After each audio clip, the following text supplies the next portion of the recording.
Hello, and welcome to Goodnight Flagstaff. My name is Cyndi Riepe. Well, I don't know about all of you, but I've been busy raking leaves and sweeping leaves away from the doorway so they don't beat me in the house when I try to come in. I hope you're all enjoying our warm fall weather and preparing yourself for Thanksgiving. Thank you for tuning in to our community story time. You can find a new chapter from one of our favorite family-friendly books at 8 p.m. each weeknight on the Literacy Center's YouTube channel and on Crater Radio, a local online radio station.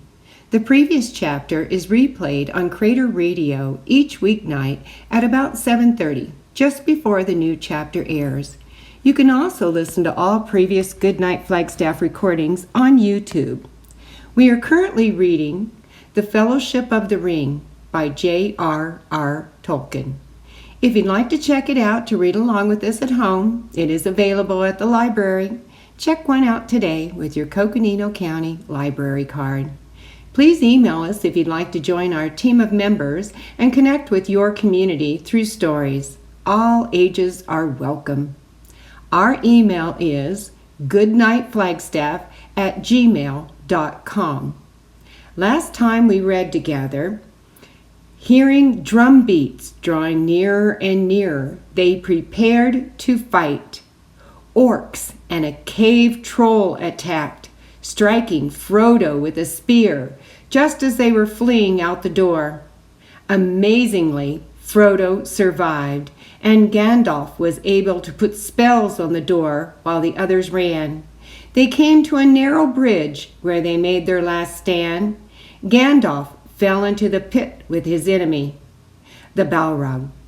Aragorn led the others to safety out of the mountain, and they wept. And so we begin with Chapter 6, Lothlorien. "Alas, I fear we cannot stay here longer," said Aragorn. He looked toward the mountains and held up his sword. "Farewell, Gandalf," he cried. "Did I not say to you, if you pass the doors of Moria, beware? Alas, that I spoke true. What hope have we without you?" He turned to the company. "We must do without hope," he said. "At least we may yet be avenged. Let us gird ourselves and weep no more. Come, we have a long road and much to do." They rose and looked about them. Northward the dale ran up into a glen of shadows between two great arms of the mountains, above which 3 white peaks were shining. Celadib, Farandul, Caradis, the mountains of Moria. At the head of the glen, a torrent flowed like a white lace over an endless ladder of short falls, and a mist of foam hung in the air above the mountain's feet. "Yonder is the Dimril star," said Aragorn, pointing to the falls, "down the deep cloven way that climbs beside the torrent we should have come, if fortune had been kinder." "Oh, Caradris, less cruel," said Gimli. "There he stands, smiling in the sun." He shook his fist at the furthest of the snow-capped peaks and turned away. To the east of the outflung arm of the mountains marched to them a sudden end, and far lands could be descried beyond them, wide and vague. To the south, the misty mountains receded endlessly, as far as sight could reach. Less than a mile away, and a little below them, for they stood high up on the west side of the dale, there lay a mere. It was long and oval, shaped like a great spearhead thrust deep into the northern glen. But its southern end was beyond the shadows, under the sunlit sky. Yet its waters were dark, a deep blue like clear evening sky, seen from a lamp-lit room. Its face was still and unruffled. About it lay a smooth sword, shelving down on all sides to its bare, unbroken rim. There lies the mirror, deep Khaled Zaram, said Gimli sadly. I remember that he said, may you have joy of the sight, but we cannot linger there. Now long shall I journey ere I have joy again. It is that I that must hasten away, and he that must remain. The company now went down the road from the gates. It was rough and broken, fading to a winding track between heather and whin that thrust amid the cracking stones. But still it could be seen that once long ago a great paved way had wound upwards from the lowlands to the dwarf kingdom. In places there were ruined works of stone beside the path, and mounds of green topped with slender birches or fir trees sighing in the wind. An eastward bend led them hard by the sword of Mir, and there, not far from the roadside, stood a single column, broken at the top. That is Durin's stone, said grimly. I cannot pass without turning aside for a moment to look at the wonder of the dale. Be swift then, said Aragon, looking back towards the gates. The sun sinks early. The orcs will not, maybe, come out until after dusk, but we must be far away before nightfall. The moon is almost spent, and it will be dark tonight. Come with me, Frodo, cried the dwarf, springing from the road. I would not have you go without seeing Khaled Zaram. He ran down the long green slope. Frodo followed slowly, drawn by the still blue water, in spite of hurt and weariness. Sam came up behind. Beside the standing stone, Gimli halted and looked up. It was cracked and weather-worn, and the faint ruins upon its side could not be read. This pillar marks the spot where Durin first looked in the mirror, said the dwarf. Let us look ourselves once ere we go. They stooped over the dark water. At first they could see nothing. Then slowly they saw the forms of the encircling mountains mirrored in a profound blue, and the peaks were like plumes of white flame above them. Beyond there was a space of sky. There, like jewels sunk in the deep, shone glinting stars, though sunlight was in the sky above. Of their own stooping forms, no shadow could be seen. Oh, Khaled Zaram, fair and wonderful, said Gimli. There lies the crown of Durin, till he wakes. Farewell. He bowed and turned away and hastened back up the greensward to the road again. What did you see? Said Pippin to Sam. But Sam was too deep in thought to answer. The road now turned south and went quickly downwards, running out from between the arms of the dale. Some way below the mere they came on a deep well of water, clear as crystal, from which a freshet fell over a stone lip and ran glistening and gurgling down a steepy, rocky channel. Here is the spring from which the Silverlode rises, said Gimli. Do not drink of it. It is icy cold. Soon it becomes a swift river, and it gathers water from many other mountain streams, said Aragon. Our road leads beside it for many miles, for I shall take you by the road that Gandalf chose. And first I hope to come to the woods where the silver lode flows into the great river out yonder. They looked as he pointed, and before them they could see the stream leaping down to the trough of the valley, and then running on and away into the lower lands until it was lost in a golden haze. "There lies the woods of Lothlorien," said Legolas.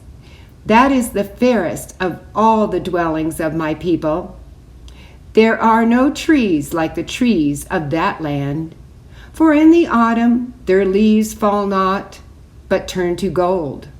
Not till the spring comes and the new green opens do they fall, and then the boughs are laden with yellow flowers, and the floor of the wood is golden, and golden is the roof, and its pillars are of silver, for the bark of the trees is smooth and gray. So still our songs in Mirkwood say, my heart would be glad if I were beneath the eaves of that wood, and it were springtime." "My heart will be glad, even in the winter," said Aragorn, "but it lies many miles away. Let us hasten." For some time Frodo and Sam managed to keep up with the others, but Aragorn was leading them at a great pace, and after a while they lagged behind. They had eaten nothing since the early morning. Sam's cup was burning like fire, and his head felt light. In spite of the shining sun, the wind seemed chill after the warm darkness of Moria. He shivered. Frodo felt every step more painful, and he gasped for breath. At last Legolas turned, and seeing them now far behind, he spoke to Aragorn. The others halted, and Aragorn ran back, calling to Boromir to come with him. "I am sorry, Frodo," he cried, full of concern. "So much has happened this day, and we have such need of haste, that I have forgotten that you were hurt, and Sam too.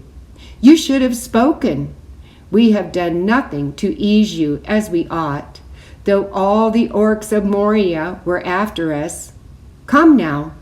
A little further on there is a place where we can rest for a little while. There I will do what I can for you.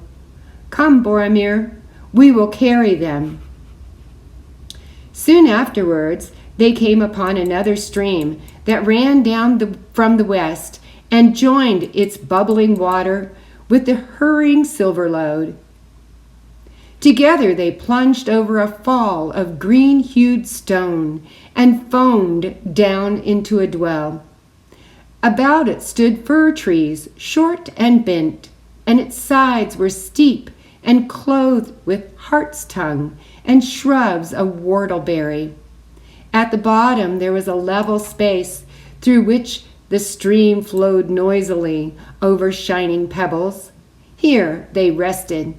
It was now nearly 3 hours after noon, and they had come only a few miles from the gates.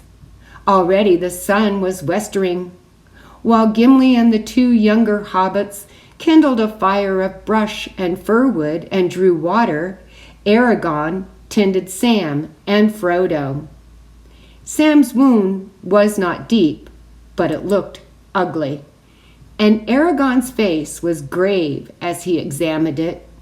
After a moment, he looked up with relief. "Good luck, Sam," he said. "Many have received worse than this in payment for the slaying of their first orc.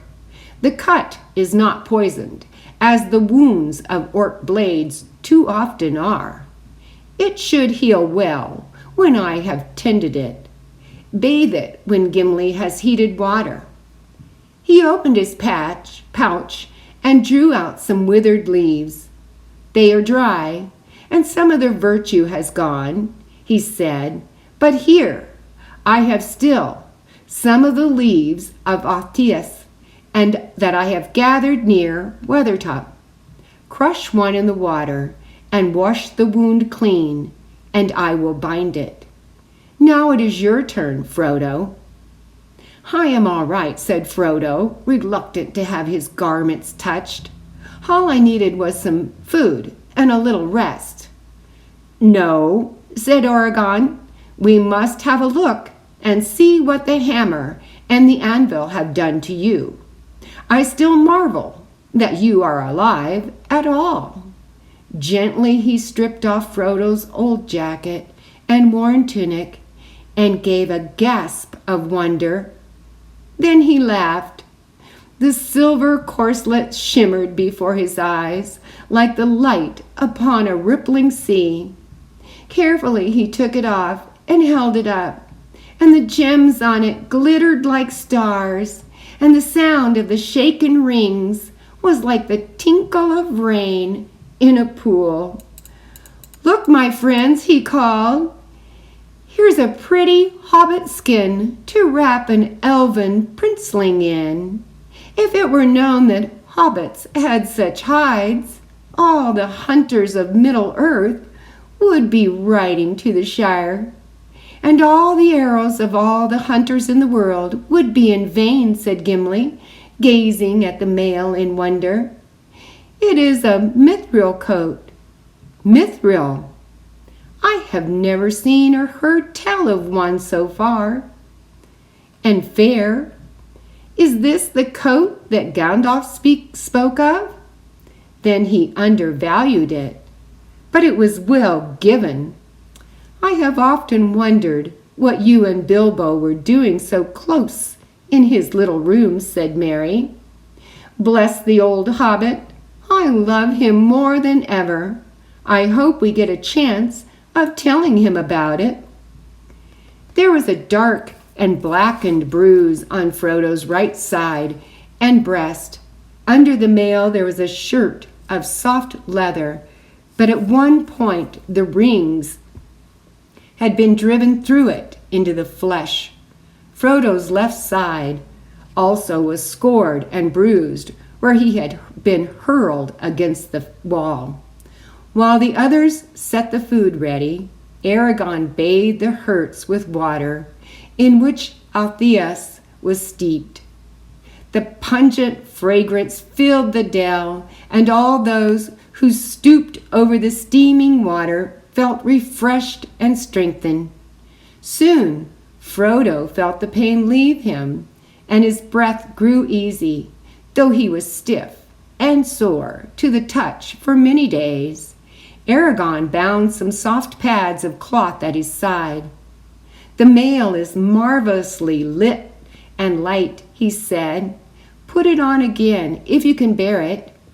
My heart is glad to know that you have such a coat. Do not lay it aside, even in sleep, unless fortune brings you where you are safe for a while, and that will seldom chance while your quest lasts." When they had eaten, the company got ready to go on. They put out the fire and hid all traces of it. Then, climbing out of the dell, they took to the road again. They had not gone far before the sun sank behind the westward heights, and great shadows crept down the mountain sides. Dusk veiled their feet, and mist rose in the hollows. Away in the east, the evening light lay pale upon the dim lands of distant plain and wood. Sam and Frodo, now feeling eased and greatly refreshed, were able to go at a fair pace, and with only one brief halt. Aragorn led the company on for nearly 3 more hours. It was dark. Deep night had fallen. There were many clear stars, but the fast waning moon would not be seen till late. Gimli and Frodo were at the rear, walking softly and not speaking, listening for any sound upon the road behind. At length, Gimli broke the silence. "Not a sound, but the wind," he said. "There are no goblins near, or my ears are made of wood. It is to be hoped that the orcs will be content with driving us from Moria, and maybe that was all their purpose, and they had nothing else to do with us, with the ring. Though orcs will often pursue foes for many leagues into the plain, if they have a fallen captain to avenge." Frodo did not answer. He looked at Sting, and the blade was dull, yet he had heard something, or thought he had. As soon as the shadows had fallen about them and the road behind was dim, he had heard again the quick patter of feet. Even now he heard it. He turned swiftly. There were two tiny gleams of light behind. Or, for a moment, he thought he saw them, but at once they slipped aside and vanished. "What is it?" said the dwarf. "I don't know," answered Frodo. "I thought I heard feet, and I thought I saw a light, like eyes. I have thought so often since we first entered Moria." Gimli halted and stooped to the ground. "I hear nothing but the night's speech of plant and stone," he said. "Come, let us hurry. The others are out of sight." The night wind blew chill up the valley to meet them. Before them a wide gray shadow loomed, and they heard an endless rustle of leaves like poplars in the breeze. "Lothlorien!" cried Legolas. "Lothlorien! We have come to the eaves of the golden wood. Alas, that it is winter." Under the night the trees stood tall before them, arched over the road, and stream that ran suddenly beneath their spreading boughs. In the dim light of the stars, their stems were gray, and their quivering leaves a hint of fallow gold. "Lothlorien," said Aragorn, "glad I am to hear again the wind in the trees. We are still little more than 5 leagues from the gates, but we can go no further. Here, let us hope that the virtue of the elves will keep us tonight from the peril that comes behind." "If elves indeed still dwell here in the darkening world," said Gimli. "It is long since any of my own folk journeyed hither, back to the land whence we wandered in ages long ago," said Legolas. "But we hear that Lorien is not yet deserted. For there is a secret power here that holds evil from the land. Nevertheless, its folks are seldom seen, and maybe they dwell now deep in the woods and far from the northern border." "Indeed, deep in the wood they dwell," said Aragorn, and sighed, as if some memory stirred in him. "We must fend for ourselves tonight. We will go forward a short way, until the trees are about us, and then we will turn aside from the path and seek a place to rest in." He stepped forward, but Boromir stood irresolute and did not follow. "Is there no other way?" he said. "What other fairer way would you desire?" said Aragorn. "A plain road, though it led through a hedge of swords," said Boromir. "By strange paths has this company been led, and so far to evil fortune. Against my will, we passed under the shades of Moria to our loss, and now we must enter the golden wood, you say.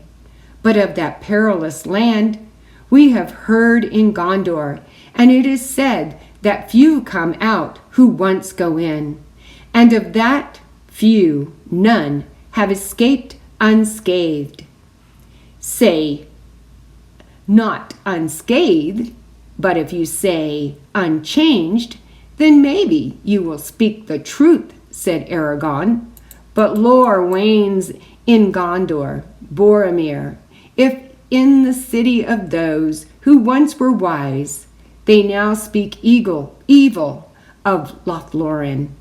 Believe what you will, there is no other way for us, unless you would go back to Moria Gate, or scale the pathless mountains, or swim the great river all alone." "Then lead on," said Boromir, "but it is perilous." "Perilous indeed," said Aragorn. "Fair, and would go back to Moria Gate, or scale the pathless mountains, or swim the great river all alone. Then lead on, said Boromir, but it is perilous. Perilous indeed, said Aragon, fair and perilous, but only evil need fear it, or those who bring some evil with them. Follow me. They had gone little more than a mile into the forest when they came upon another stream flowing down swiftly from the tree-clad slopes that climbed back westwards towards the mountains. They heard it splashing over a fall away among the shadows on their right. Its dark, hurrying waters ran across the path before them and joined the silver lode in a swirl of dim pools among the roots of trees. Here is Nimrodel, Legolas said. Of this stream the Sylvan elves made many songs long ago, and still we sing them in the north, remembering the rainbow on its fall and the golden flowers that floated in its foam. All is dark now, and the bridge of Nimrodel is broken down. I will bathe my feet, for it is said that the water is healing to the weary. He went forward and climbed down the deep cloven bank and stepped into the stream. Follow me, he cried. The water is not deep. Let us wade across. On the further bank we can rest, and the sound of the falling water may bring us sleep and forgetfulness of grief. One by one they climbed down and followed Legolas. For a moment Frodo stood near the bank and let the water flow over his tired feet. It was cold, but its touch was clean, and as he went on and it mounted to his knees, he felt that the stain of travel and all weariness was washed from his limbs. When all the company had crossed, they sat and rested and ate a little food, and Legolas told them tales of Lothlorien that the elves of Mirkwood still kept in their hearts, of sunlight and starlight upon the meadows by the great river before the world was gray. At length a silence fell, and they heard the music of the waterfall running sweetly in the shadows. Almost Frodo fancied that he could hear a voice singing, mingled with the sound of the water. "Do you hear the voice of Nimrodel?" asked Legolas. "I will sing you a song of the maiden Nimrodel, who bore the same name as the stream beside which she lived long ago. It is a fair song in our woodland tongue, but this is how it runs in the Westron speech, as some in Rivendell now sing it. In a soft voice, hardly to be heard amid the rustle of the leaves above them, he began. An elven maid there was of old, a shining star by day. Her mantle white was hemmed with gold, her shoes of silver gray. A star was bound upon her brows, a light was on her hair, as sun upon the golden boughs in Lorien the fair. Her hair was long, her limbs were white, and fair she was and free, and in the wind she went as light as leaf of linden tree. Beside the falls of Nimrodel, by water clear and cool, her voice as falling silver fell into the shining pool. Where now she wanders none can tell, in sunlight or in shade, for lost of yore was Nimrodel, and in the mountains strayed. The elven ship in haven gray, beneath the mountain lee, awaited her for many a day, beside the roaring sea. A wind by night in northern lands arose, and loud it cried, and drove the ship from elven strands across the streaming tide. When dawn came, dim the land was lost, the mountains sinking gray, beyond the heaving waves that tossed their plumes of blinding spray. Amroth beheld the fading shore, now low behind the swell, and cursed the faithless ship that bore him far from Nimrodel. Of old he was an elven king, a lord of tree and glen, when golden were the boughs in spring in fair Lothlorien. From helm to sea they saw him leap as arrow from the string, and dive into the water deep as mew upon the wing. The wind was in his flowing hair, the foam about him shone. Afar they saw him strong and fair, go riding like a swan. But from the west had come no word, and on the hither shore no tidings elven folk have heard of Amroth evermore. The voice of Legolas faltered, and the song ceased. I cannot sing any more, he said. That is but a part, for I have forgotten much. It is long and sad, for it tells how sorrow came upon Lothlorien, Loren of the Blossom, when the dwarves awakened evil in the mountains. But the dwarves did not make the evil, said Gimli. I said not so, yet evil came, answered Legolas sadly. Then many of the elves of Nimrodel's kindred left their dwellings and departed, and she was lost far in the south, in the passes of the White Mountains, and she came not to the ship where Amroth, her lover, waited for her. But in the spring, when the wind is in the new leaves, the echo of her voice may still be heard by the falls that bear her name. And when the wind is in the south, the voice of Amroth comes up from the sea, for Nimrodel flows into Silverlode, that elves call Celebrant, and Celebrant into Anduin the Great, and Anduin flows into the Bay of Bellefellis, whence the elves of Lorien set sail.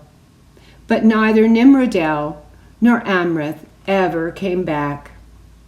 It is told that she had a house built in the branches of a tree that grew near the falls, for that was the custom of the elves of Lorien, to dwell in the trees, and maybe it is still so. Therefore they were called the Galadrin, the tree people. Deep in their forest, the trees are very great. The people of the woods did not dwell in the ground like dwarves, nor build strong places of stone before the shadow came. And even in these latter days, dwelling in the trees might be thought safer than sitting on the ground, said Gimli. He looked across the stream to the road that led back to Dimrildale, and then up into the roof of dark boughs above. Your words bring good counsel, Gimli, said Aragorn. We cannot build a house, but tonight we will do as the Galadrim and seek refuge in the treetops, if we can. We have sat here beside the road already longer than was wise. The company now turned aside from the path and went into the shadow of the deeper woods, westward along the mountain stream, away from Silverlode. Not far from the falls of Nimrodel, they found a cluster of trees, some of which overhung the stream. Their great gray trunks were of mighty girth, but their height could not be guessed. I will climb up, said Legolas. I am at home among trees, by root or bough, though these trees are of a kind strange to me, save as a name in song. Melrin, they are called, and are those that bear the yellow blossom. But I have never climbed in one. I will see now what is their shape and way of growth. Whatever it may be, said Pippin, they will be marvelous trees, indeed, if they can offer any rest at night, except to birds. I cannot sleep on a perch. Then dig a hole in the ground, said Legolas, if that is more after the fashion of your kind. But you must dig swift and deep if you wish to hide from orcs. He sprang lightly up from the ground and caught a branch that grew from the trunk high above his head. But even as he swung there for a moment, a voice spoke suddenly from the tree shadows above him. "Darrow," it said in commanding tone, and Legolas dropped back to the earth in surprise and fear. He shrank against the bole of the tree. "Stand still," he whispered to the others. "Do not move or speak."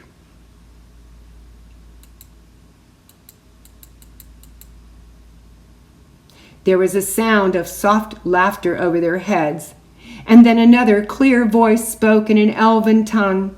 Frodo could understand little of what was said, for the speech that the sylvan folk east of the mountains used among themselves was unlike that of the west. Legolas looked up and answered in the same language. "Who are they, and what do they want?" asked Merry. "They're elves," said Sam. "Can't you hear their voices?" "Yes, they are elves," said Legolas, "and they say that you breathe so loud that they could shoot you in the dark." Sam hastily put his hand over his mouth, "But they also say that you need have no fear. They have been aware of us for a long while.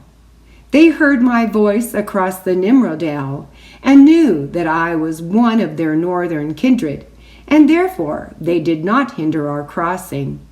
And afterwards they heard my song. Now they bid me climb up with Frodo, for they seem to have had some tidings of him and of our journey. The others they ask to wait a little and to keep watch at the foot of the tree until they have decided what is to be done." Thank you for tuning in. Join us next time for the rest of Chapter 6 in Book 2 of the Fellowship of the Ring. Good night, Flagstaff.